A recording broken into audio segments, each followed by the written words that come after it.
We are confronting the most existential moment in our history with the dismantling of the Voting Rights Act, redistricting in many parts of the South, and the threat of minority representation across the board. In fact, one party can take control of 19 seats overnight.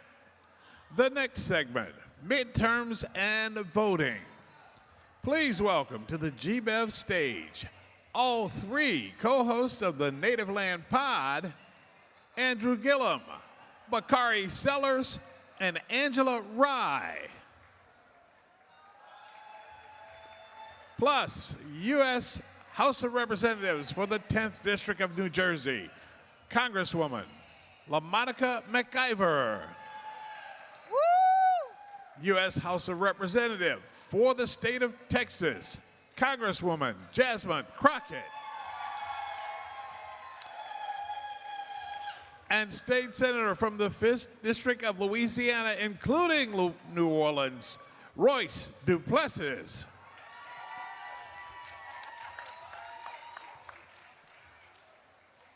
Okay. Where you want to sit, babe?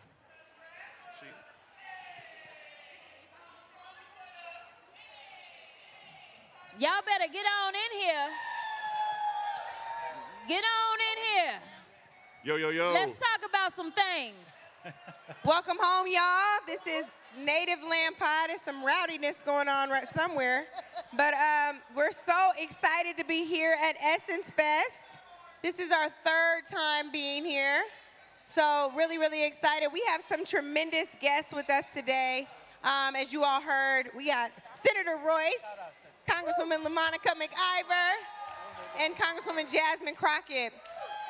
And one thing that I think is really important in this moment, Andrew and Bakari, is understanding who our fighters are, the people who we know are going to champion our causes, be the conscience when the nation has lost theirs, even as it celebrates its 250th anniversary.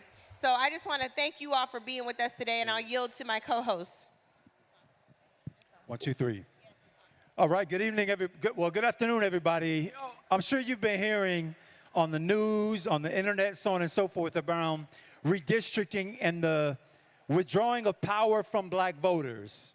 And you've also been hearing at the same time that there have been black representatives, elected officials, civil organizations who have been stepping up to make sure that we don't lose our power.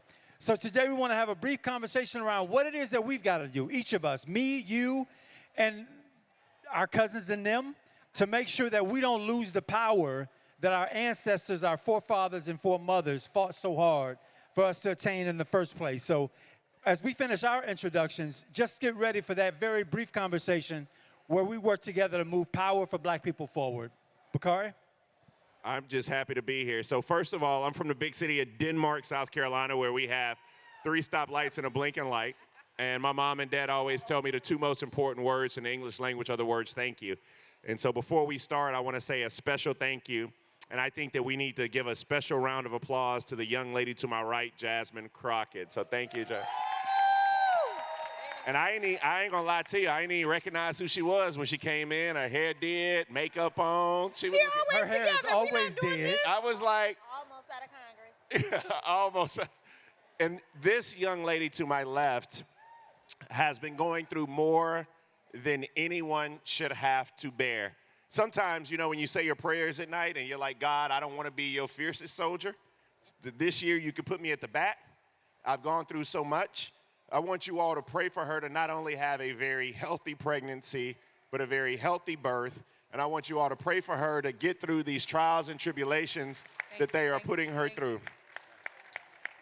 It feels really, really weak of me to say God doesn't give you more than you can bear, because you're bearing more than I could ever do. So God bless you. And then I love to have a couple of light-skinned friends. I think everybody should have 1 or 2 light-skinned people in their life. Angela has Nicole Hannah-Jones, and I have Royce. So give a shout out to one of the best, and I don't know if you all were watching him. These color complex issues. He was outside sweating when they were doing the redistricting here in Louisiana. He was filming himself, sweating, patting his head. But he was in there giving a good fight, and Royce is somebody that we all need to make sure that we understand that we're all in this together, and the work that you did does not go unnoticed. And so with that, I know Angela and Andrew are going to talk a lot. That was my 2 minutes. I probably won't say anything else the rest of the show. And the cool part about it is everybody was already introduced, so that was amazing. Now, since we're here, I think it's really important for us as we're contemplating what this 250th means, where we find our home. We open our show every week with Welcome Home, y'all. And I'm starting to feel real houseless in the Democratic Party. We've been talking, don't start, Bakari. We've been talking about this a lot on the show. Go on over there then. Excuse me. Go on over there. Where? To them. No. Anyway, let me make my point, because you don't even know where I'm going. Maybe you do, but just hush. So my thing is, where do we go when we're not feeling, seeing appreciation? And I'm going to use some examples.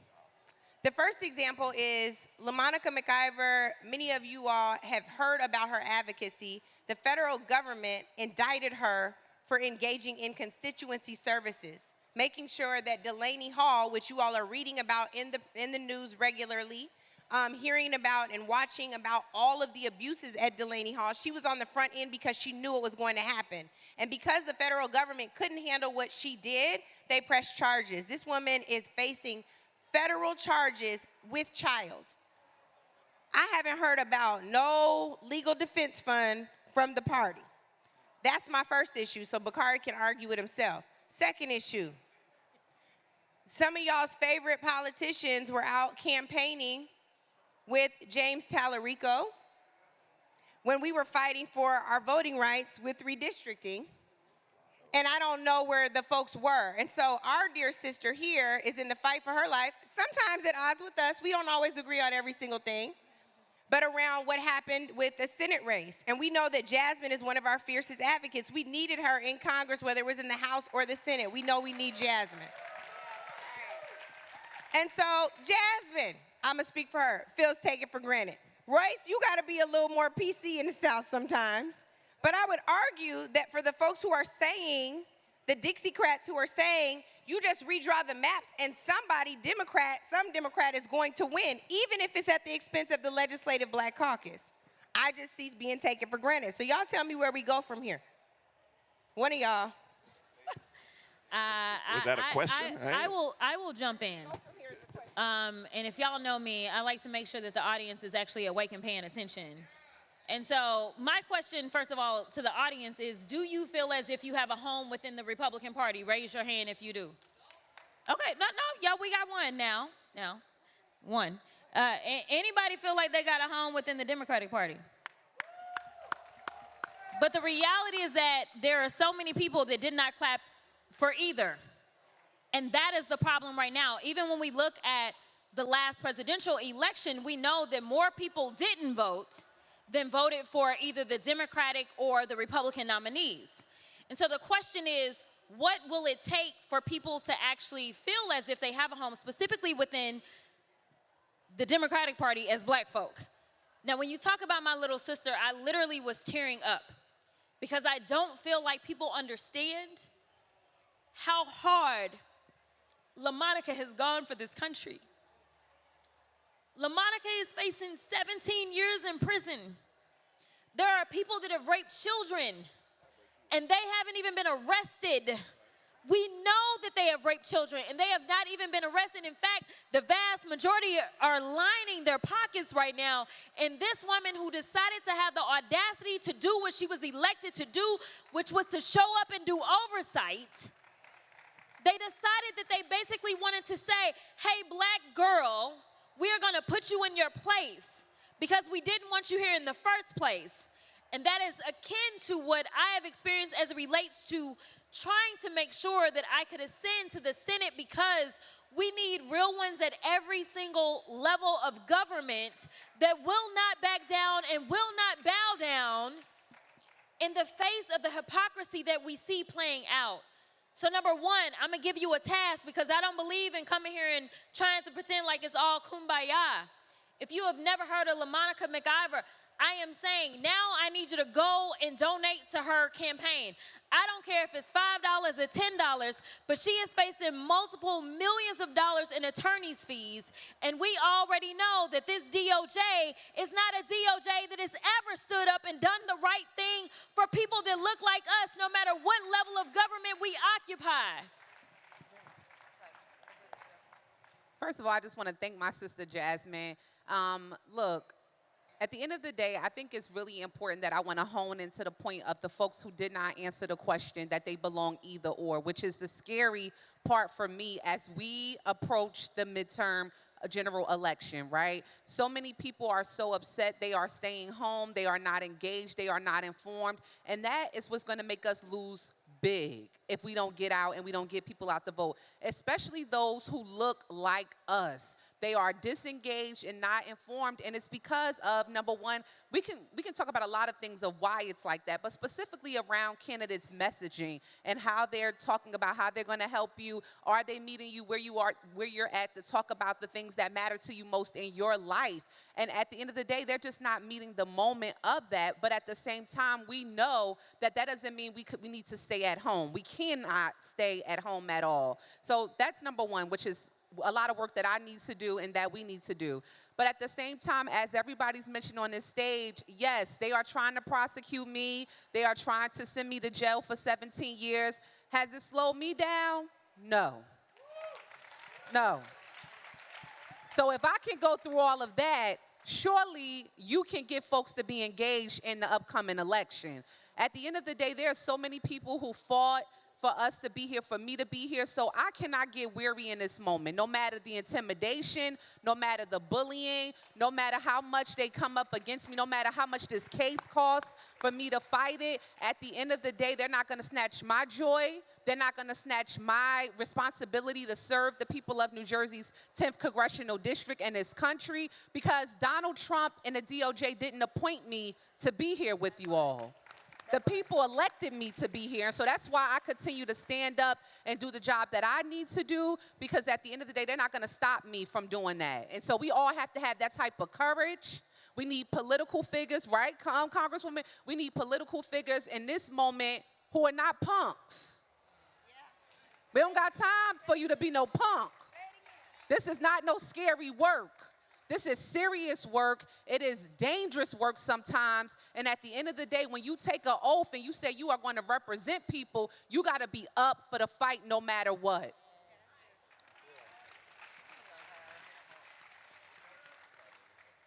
So when we talk about where we go from here, what's next, I think we all have to ground ourselves in the reality that there is no perfect Democratic Party, just like there's no perfect elected official.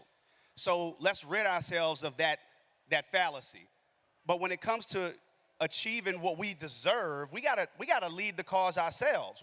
We have to go creative. We can't look to the Democratic Party to say, or we can look to them if they're not delivering. We go and create a new thing. But we also got to be practical and realistic. So Angela said, we PC in the South. I don't really know what that meant.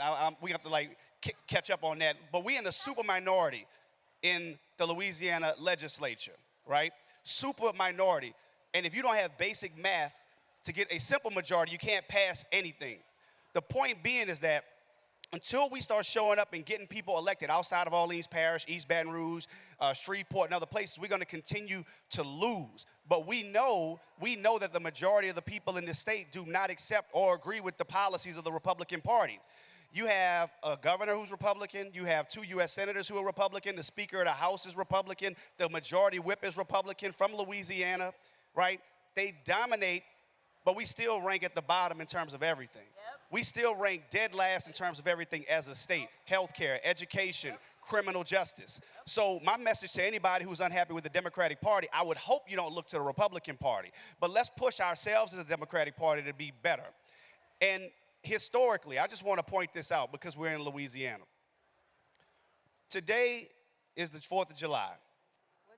250 years. 250 years. We're celebrating the history of this country, but I think we're also at a reflection point of where we go as a nation. Louisiana, right here in New Orleans, as we celebrate Essence and we celebrate the beauty of black culture, black women, and black excellence, we can never forget that we're actually in Louisiana. And Louisiana, during Reconstruction, after Reconstruction, right out of New Orleans was the first election of a black person to U.S. Congress. His name was John Willis Menard. This man was elected, but he never served. He was elected, but he never served because they didn't allow him to get sworn in. Just a few months ago, right here in the city of New Orleans, we elected a man by the name of Calvin Duncan. He was elected by 70% of the vote just last year. And you know what happened? When it came time for him to get sworn in, the governor and the attorney general nullified the election and did not allow this man to be sworn in. So that's critical. That didn't come from the Democratic Party. I'm just pointing this out, right? So I'm here to hold the Democratic Party fully accountable for whatever failures we're not achieving, but we ain't nothing to talk about when they're talking about like Republican Party. So we got to figure something else out, but we have to lead ourselves there. Can I jump I'm in sorry real if quick that's on what y'all that? heard me saying. That is not what I'm saying. I'm not pushing this No, sister no, over here that yeah, clap. yeah. No, I'm not I'm saying not what with you're you, saying. friend. I love you. I'm Yeah. not. You can sit. Okay, Yeah. I don't hear you, but I'm gonna talk Okay. to you after. Go But ahead. no. I just wanted to jump in on that because I think that what you touched on is something that you probably didn't mean to highlight. Republicans are gangster. Like, I'm not gonna lie. And when you look at what this current administration is doing, they don't give a damn about nothing that anybody else is doing, right? But when it comes to the Democrats, people a lot of times, and raise your hand if you agree with me, because I don't want to be the only one out here. Y'all don't even know what I'm about to say. But people think that Democrats are weak. Like, Republicans, if they want to get something done, they get it done. Yep. Like, they decided that he wasn't going to swear in. They could care less about the votes. They could care less about a democratic process. They couldn't care less about any of that.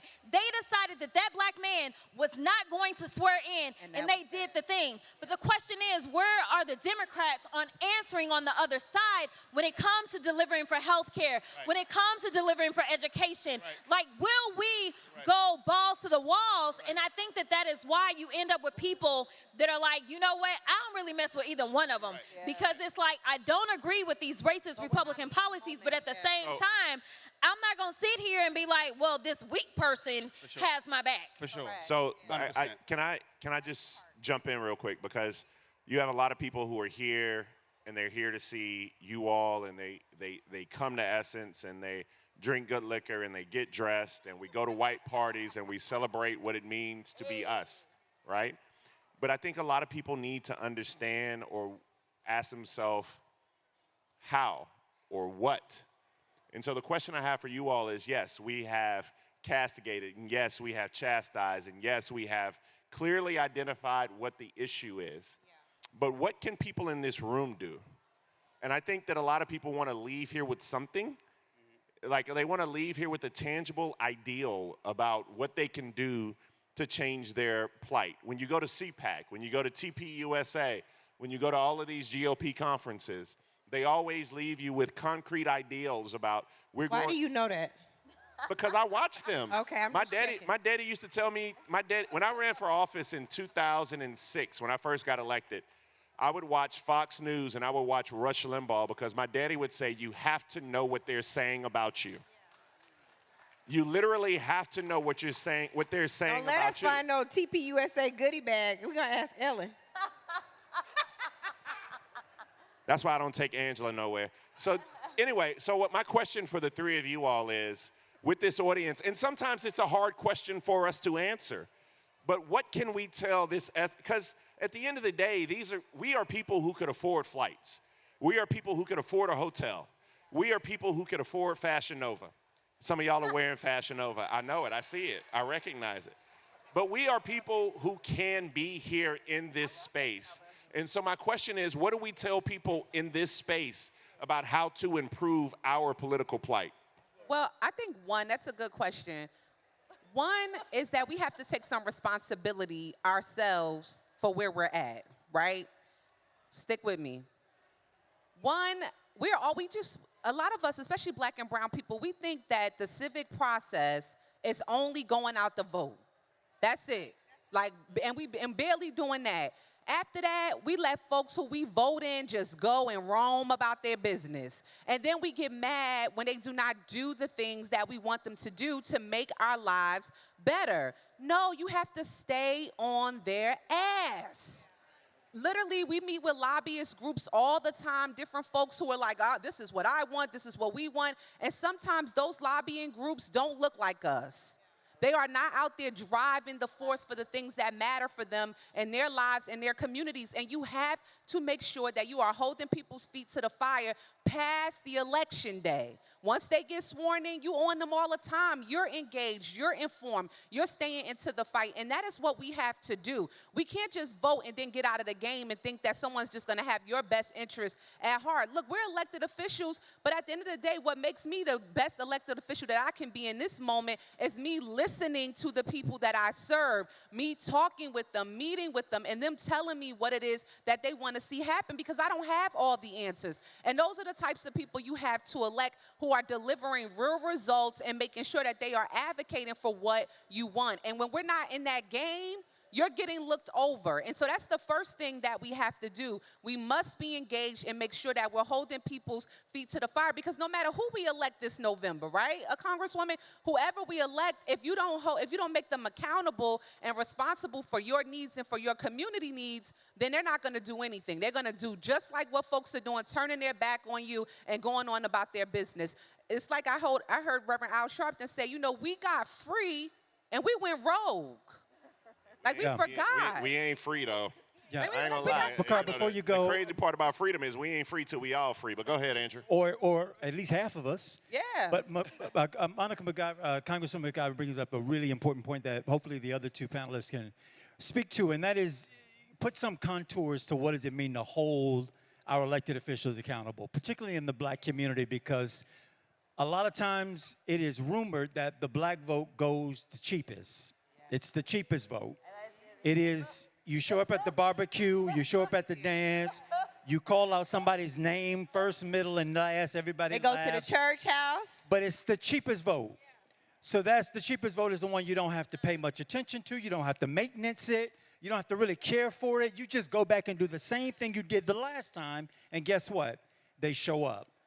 So when you talk about holding people accountable, I've been a mayor of a city. I know what it meant to meet with constituency groups that said, thank you for being there the last time, and now we need this from you. And the this from you never ended. There was always, I need a this from you.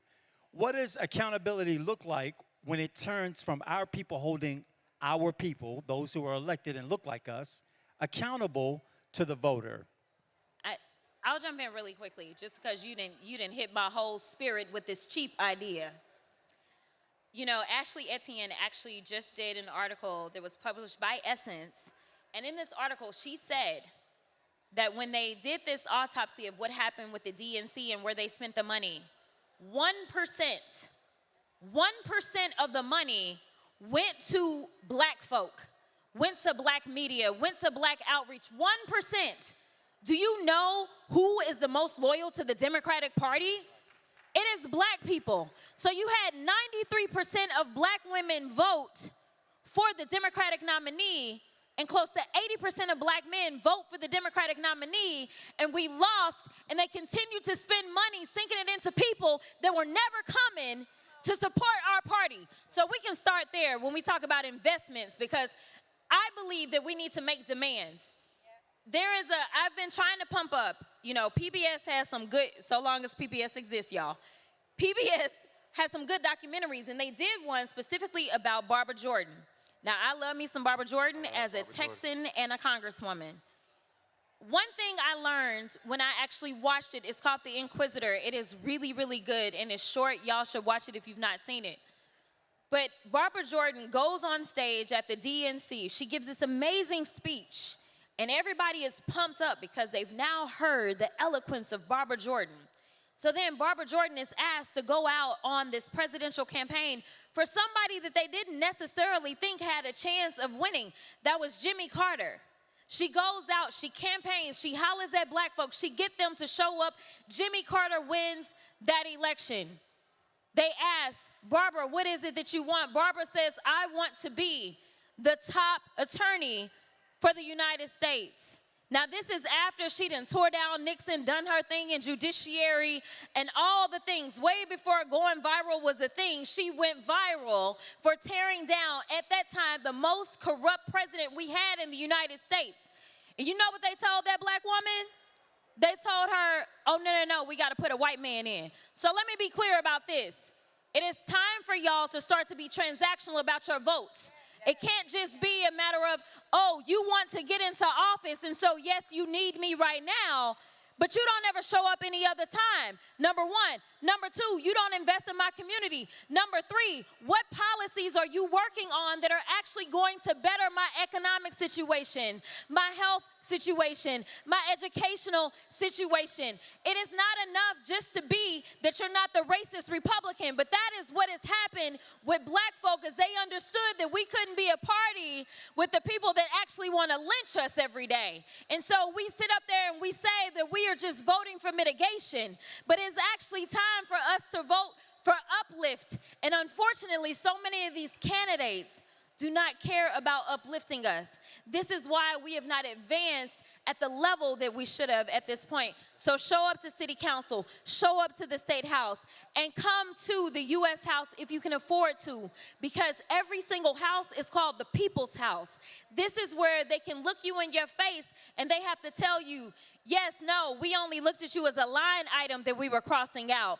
I didn't realize that behind that sickle cell research dollar, there was a real person. I didn't realize that that cancer that we were cutting out, that, oh, no, there are real people. Get in their faces and make them tell you, yes, I was elected to represent you, but I don't care about you. That is what you make them do. You show up, you get in their faces, and if they decide they're not going to represent you, you let them know that you will work hard to make sure they lose their seats.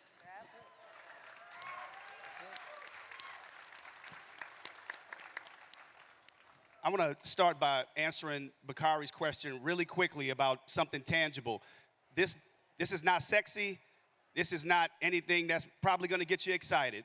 But when the Congresswoman asked the question earlier about how you feel about this or that, Dems and Republicans and the hand raising, I think if we asked a similar question around how many people in the audience knew every single person who was elected to represent where you live, from the school board representative to the local police juror to your city council person all the way up to your congressperson. Okay. I'm not going to ask y'all to raise y'all hands, but if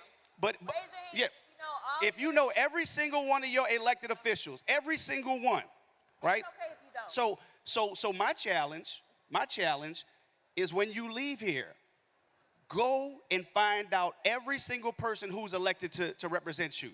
Now, what'll happen in that process is that you're gonna be, we say, okay, John Brown represents me to do X, Y, and Z. Okay, what does that mean? So what that's gonna do is gonna take us on a pathway of education, and now you're gonna start asking more questions about what is this person doing for me, or better yet, what is this person not doing for me? So that's a simple ask that I have of everyone, because it's not enough for when we're out, you know us all as elected officials or former elected officials, to not know what we did or didn't do for you. So I think it really starts there. You can't hold us accountable if you don't know the roles that we have and we serve on your behalf. That's a first, and there's a lot more that we can do. But I want to just wrap up on that question, following up to us, Congressman Crockett's point about how we hold one another accountable. Now, I've run some high-stakes races against non-black opponents. We all know about the race that Congresswoman Crockett just went through. Bakari, you've run statewide. Mayor Gillum, you've run statewide against non-black opponents. It's no secret that we get held to a different standard.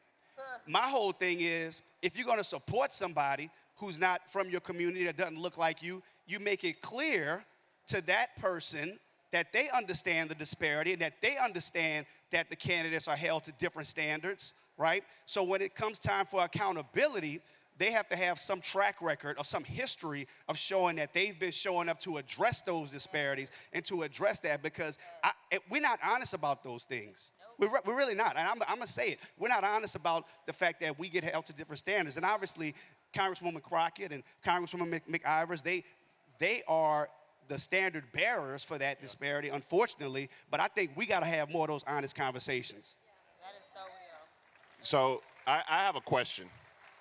I think that oftentimes, and we should, we litigate what our party should do for us. And that's a legitimate question. The question is, should we have these demands? The answer is yes. Then the follow-up question is, what should those demands be? And we try to lay those out because, you know, we've all looked at the research, and black women, of course, voted at 93, 94% for Kamala Harris, and black men voted at 82, 83, 84% for Kamala Harris, so we're always there. So I also think that this election coming up is probably one of the most important elections of our generation.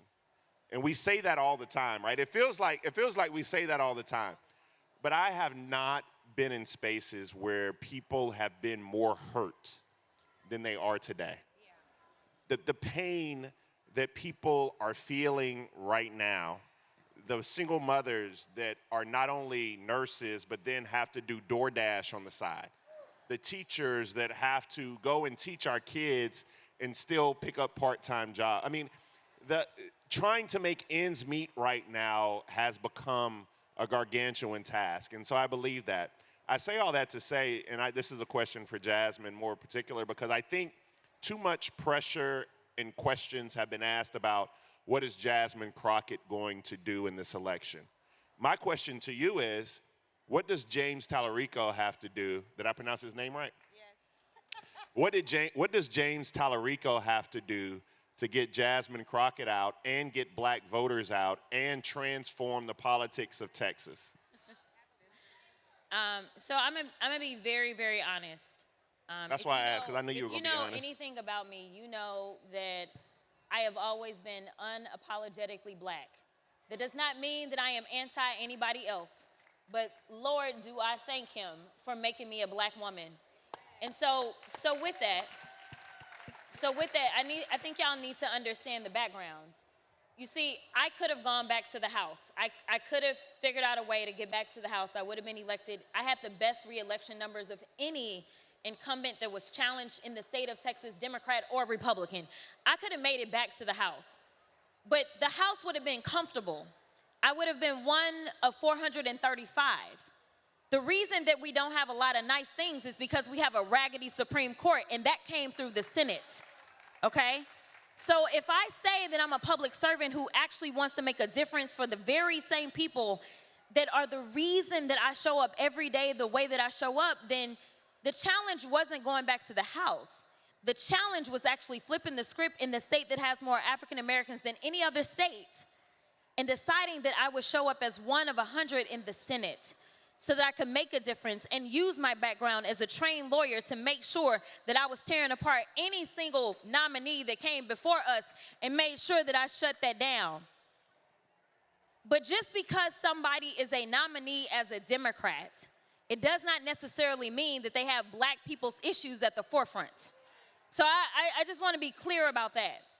But my priority has not changed whatsoever. So for me, I still want to make sure that we have a majority in the Senate. Texas didn't feel like I was the one to make it happen. So it may not happen in Texas, or it may happen, but the calculation for me was increasing voter participation specifically amongst African Americans. And to be clear, while people want to beat up on black people in Texas, black people turned out at a rate of 20%.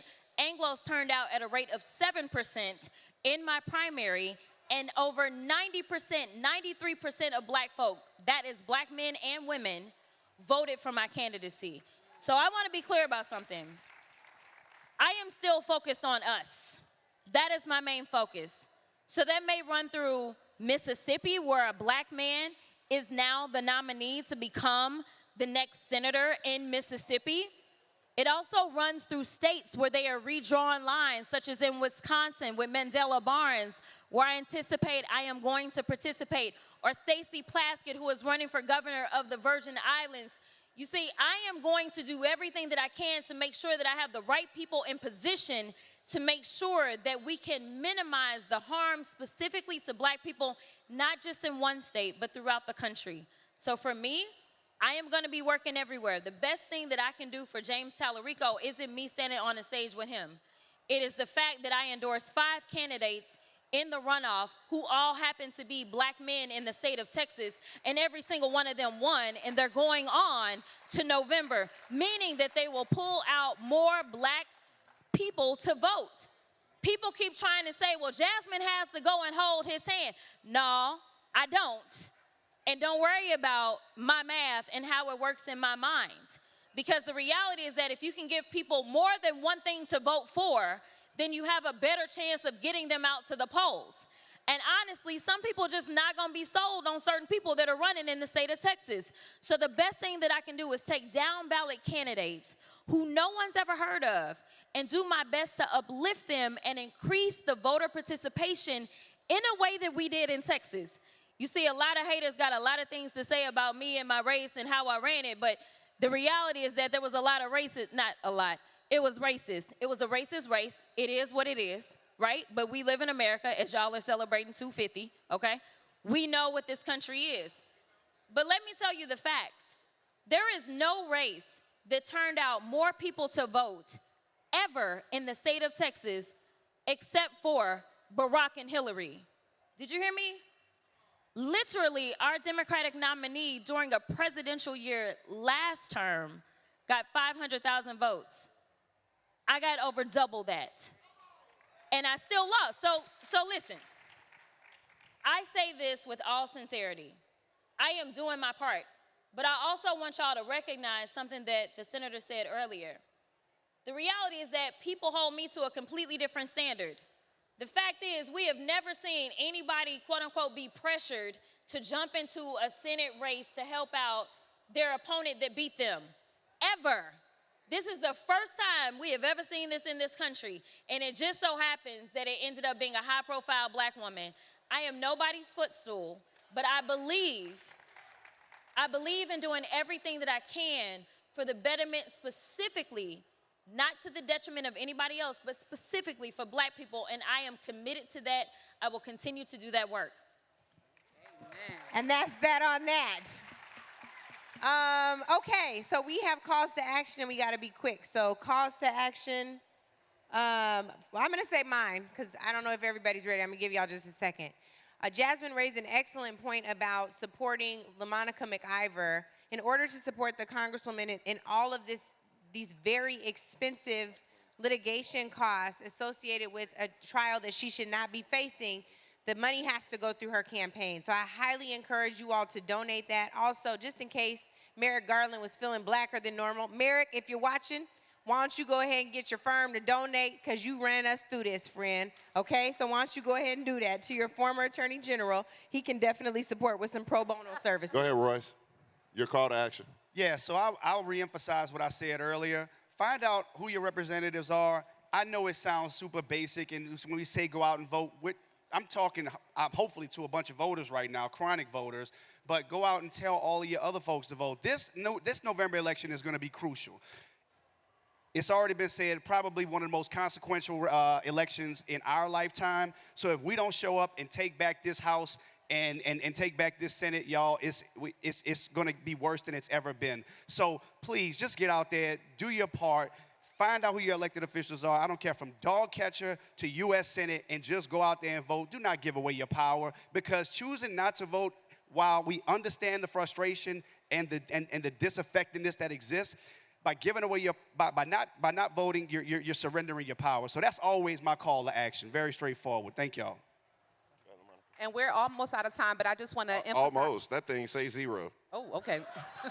We're out of time, but I just want to basically elaborate what my sister Jasmine said. Be transactional with your vote. Hold them accountable each way of the time they're in office serving you. Point blank, period. And understand that we are in a state of emergency, y'all. This is not a joke. If my story's not enough for you to show how serious the moment is, it is serious. So be transactional with your vote. Yeah, mine is really quick. I think that we need to, one of the things that I saw earlier today was Nicole Hannah-Jones had her daughter with her today. And I just thought that was so powerful, because we need to make sure that we're bringing young people into the fold. And you can't tell them that people died for this right to vote, because that don't necessarily work with them. There are a lot of young people who are voters today. They don't even really know who Barack Obama is. We have to show them, and we have to bring them into the fold, and we have to meet them where they are. And so my challenge for all of you all is to go out and grab a high schooler, a middle schooler, take them through the civic process, show them why you vote, talk to them about Jasmine Crockett. Follow them on Instagram, Jasmine and LaMonica and Royce. Do the things necessary so that young people feel a part of the process and we're meeting them where they are. Wait, Bakari, before you go, I got to shout out my baby. I can't Where your move baby on. at? My baby is here. My 9-year-old is here, Zaya, with me Stand on up, summer Zaya. break. She don't want to She stand don't up. want to stand up. But She I was want to like, shout man, her out 'cause Essence it's Fest very got a lot of important what old Bakari people here. said. Jasmine. I would just say that it's so important that as you learn some piece of information, and I hope that you learn something today. Raise your hand if you learned something today. Okay, praise God. All right, so what I need you to do is I am big on group chats. If you've ever heard me talk, I'm always talking about y'all group chats because it's the only place we can't infiltrate. I want you to take one piece of information that you learned that you did not know before you got here, and I want you to put it in your sorority group chat, your parent group chat, your family group chat, so that you are sharing this information. Never assume or presume that other people are just like so with it. I remember when I was actually about to vote, I'm snitching on one of my exes. He was a bruh for all of the bruhs that are in here. But nevertheless, I didn't know. Like, I don't usually date people who don't vote. I'm going to just put it out there. Ooh, I'm just putting y'all in all my, yeah, anyway. So, long story short, here it was. The election is coming about. And he was like, you know what? You going to be the first politician I voted for since Barack Obama. Y'all, he is a whole, like, aerospace engineer. Like, I never in my mind. He wasn't no he got high. He wasn't no aerospace engineer. He smoked good weed talking about he was an aerospace engineer. We out of time. We ain't got time for this, Bakari. No, I'm just saying, do not assume who votes or who doesn't vote. That is the point that I'm trying to make to y'all. There have been so many unhoused people that have actually cast their votes for me. So whatever you do, take whatever information you are learning from today and otherwise, and make sure you're spreading it all around.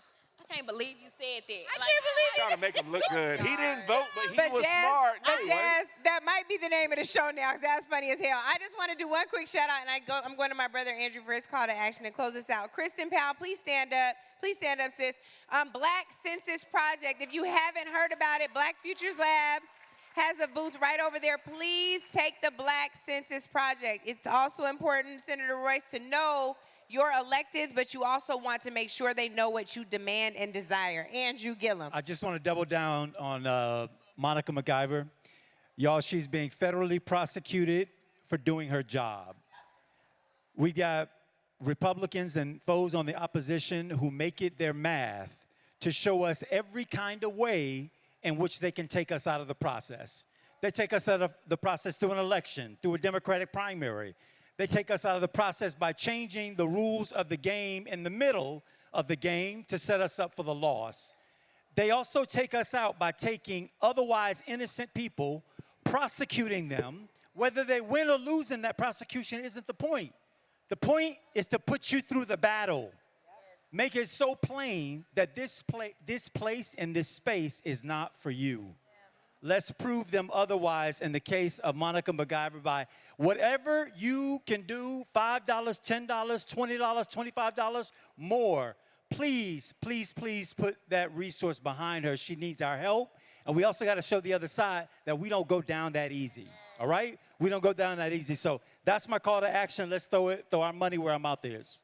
Thank you so much to our esteemed panel. This is Native Land Pod. Welcome home, y'all.